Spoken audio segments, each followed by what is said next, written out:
tinatadhana ng batas, sabihin natin 300 pagdating sa dust, nitrogen oxide 260, ang RP energy 105.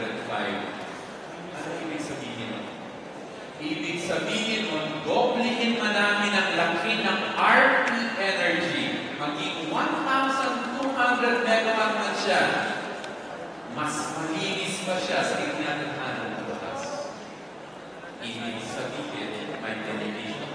Nandito rin kami sa inorganize na information drive ng RP Energy para maiparating sa mga taong bayan na inimbitahan nila na nakakatsak din naman akong hindi malinaw sa kanilang kaisipan kung ano yung usapin ng coal plant na yan.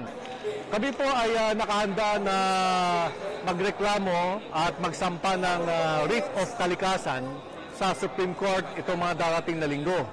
Yan po ang gusto namin mangyari upang maraming mga tao talaga ang makaalam ng issue na ito dahil nga hindi po sinasabi ng RP Energy kung ano yung maaring maging bunga sa pagtagal ng plantang coal dahil nga siyempre hindi naman bigla na magkakasakit ang mga tao pero pag lumaon, alam din naman natin na lahat ng coal plants all over the world ay nagsasabi na masama at ayaw na nilang ulitin pa uli yung kanilang dating inaprubahan na coal power plant. Ang tanong ko, sabi nyo, nagkukulang ang kuryente. Sinabi ni Pangulo, meron pa tayong reservation na 1,500 megawatts dito sa Luzon. Huwag tayong matakot.